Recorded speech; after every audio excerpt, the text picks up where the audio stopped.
Hey everyone, Liam from Solitude here, and in this video today I'm going to go over a news story that popped up last week. I'm a little late to talk about it, but I thought it was really interesting and I wanted to kind of report on it and share some thoughts about it because it was about a pretty big world issue that I reckon a lot of people have opinions and thoughts about nowadays. It had something to do with the Australian music industry. So let's jump into it. Basically, Australian singer-songwriter Mallrat came out with a hard-hitting response to the Aria nominations, which were announced last week, and I take quite a lot of notice at the Aria Awards. I quite enjoy seeing who wins, who gets nominated, so I was across the nominations, and I guess Mallrat was a noticeable missing person in the nominations list. She didn't get nominated for anything, even though she was a person who released an album this year with quite a lot of fans and a lot of attention on Triple J. So anyway, what she said was, and had Triple J reported on this incident, was the 2022 Aria Award nominations were announced yesterday, and Mallrat is not happy about them. F the Arias, the Brisbane artist said on Instagram stories. When I looked at the list of nominees this morning, my initial reaction was to feel personally underestimated and misunderstood by my album being snubbed. Then I took a deep breath and I realized it's not about me, continued Mallrat. Butterfly Blue, Mallrat's long-awaited debut album, released earlier this year, isn't in the running for any Aria Award categories, which the 24-year-old alleges is part of a wider problem. Approximately 1 in 5 of the nominees are non-male, or I guess you could say female, or a girl, someone who identifies as that. And in categories like heavy rock, there are no non-male artists at all. And so I'm reminded that the Australian music industry, like many industries, is dominated by men. And in this case, men who don't think an artist is credible unless it's a nonchalant dude playing guitar/rock music. F you guys, you don't get it. So she was pretty unhappy that she was not nominated, I think. And she was also pretty unhappy that there wasn't an equal amount of men and women nominated for Aria Awards in general this year, especially in rock categories, seemingly, which she, I guess, could think that she might have a chance of being awarded or nominated.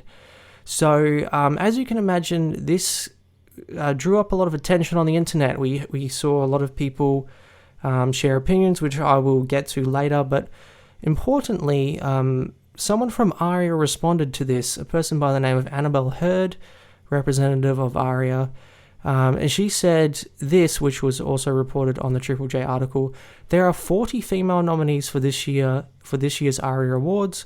That includes solo artists and groups with a female member, e.g. Ballpark Music, Spacey Jane, Confidence Man, compared to 72 non-female nominees, or men. That accounts for 36%, which Aria points out is up from 35% last year. So around 35% of the nominations in the Aria Awards are female. While the overall female representation in nominees is slightly up on last year, we agree that it is frustrating to see non-male artists underrepresented. It's our mission to create opportunities for Australian music to be heard by all who create it. If we are not getting enough success for female artists or non-binary artists, we need to tackle that at source. Okay, so also she said in this article that Triple J wrote, the awards and the charts are reflections of the music released in a year and how Australians engage with it. That's why we are lobbying at government and industry levels for overall systemic change and representation. Hurd emphasizes that award nominees and winners aren't chosen by Aria or their board. They are chosen by voting panels made up of industry professionals, genre experts, and people from radio, media, and with other connections to music. That's why it's so important our voting panels are reflective of our industry and why it's so important people vote. I think that's an interesting point that she gives in response to Mallrat, and I'll talk a little bit more later about that too. So Mallrat must have seen this article that Triple J put out as well, because she responded with a comment on the Facebook page that Triple J has, where they put this article out and said, appreciate the response from Annabelle Hurd at Aria. As she said, Aria results are voted on by industry panels. My frustration is with the industry as a whole. The Aria Award process just creates an opportunity to try and quantify that culture and imbalance. Okay, so some interesting things happening here in the Australian music industry, if you ask me. Like I said before, lots of different varying opinions out there, and I want to kind of see if we can find a good middle ground here, because I think when something like this comes up, especially with a very hot topic like gender, people get very tribal and just say silly things on kind of both sides, to be honest, and don't really just want to hear the other side out at all. So I think there's a good way of responding to this. What I did see in comment sections of articles posting about this were some silly things like Mallrat, who's that? Or just shut up, she's just being woke or leftist. That was kind of one side there. Also heard people saying, oh, who cares, arias don't matter, which, I mean, I get that a little bit, but I actually think the arias kind of do matter. The Australian music industry is small and insular, and when you do win an Aria Award, especially the Album of the Year, I think you actually do get quite a lot of media attention, at least for a few months, and it's quite beneficial to you as an artist, I think.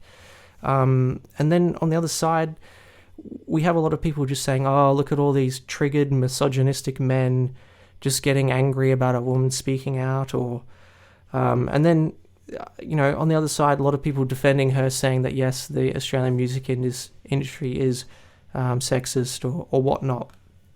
So I think a lot of these responses are valid opinions, but not really getting to the heart of the issue and heart of the comments raised by Mallrat, and also the response by Aria.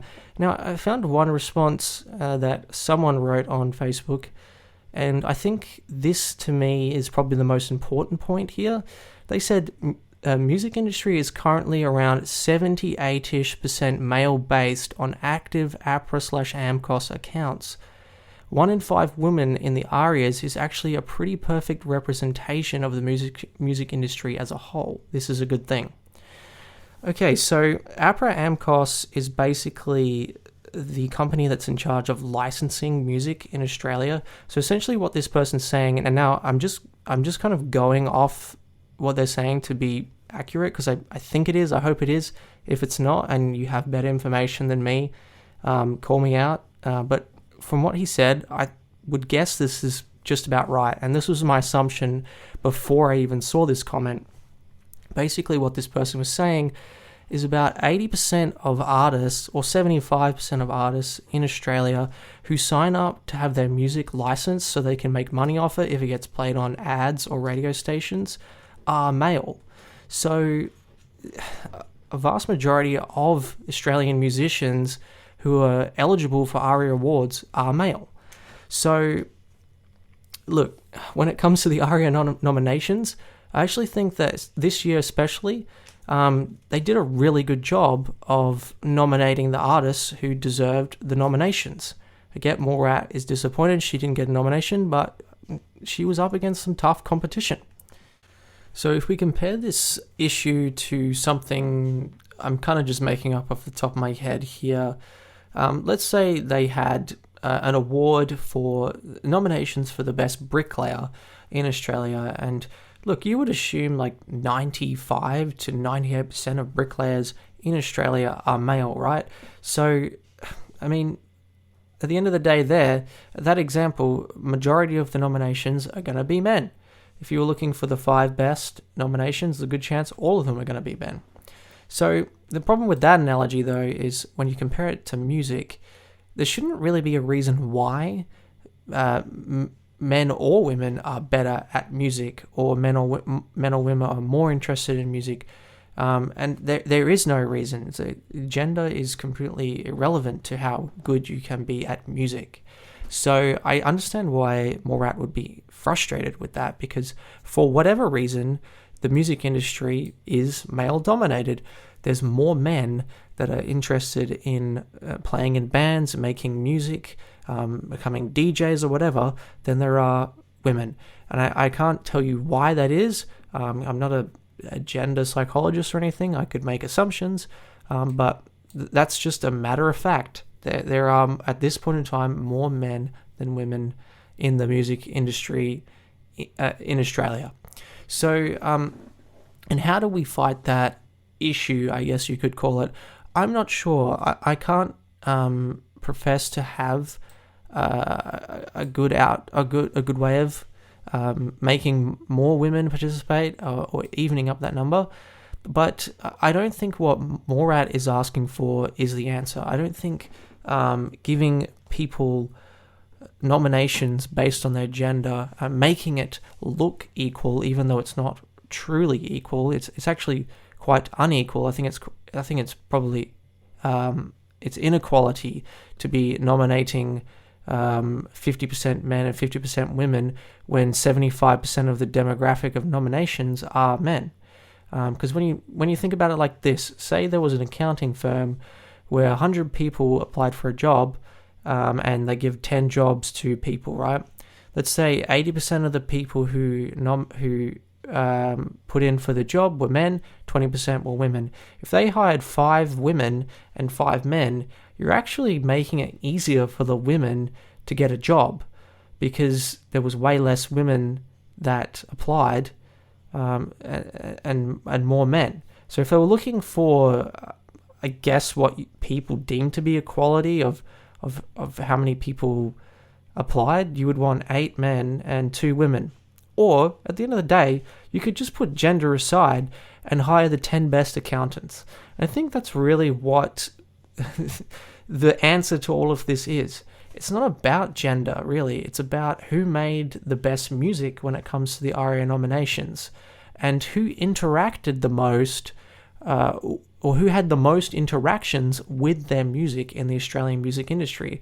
As Annabelle Hurd stated in her response to Mallrat, it's not necessarily the Aria Awards panel choosing who gets the nominations. It's based on figures, facts, opinions of other people in the music industry as well. And they come together, and I think for the most part, and this year especially, they did a good job of picking the people who deserved it, gender aside. So I hope that kind of helps everyone find some common ground. You may disagree with me on things I said, and that's fine. Hey, but, if you agree too, that's cool as well. But anyway, I just wanted to share some thoughts on that, and mostly just report on the story because I thought it was interesting. If you like this sort of stuff, please like and subscribe. And hey, maybe I'll see you again soon. See ya. Bye.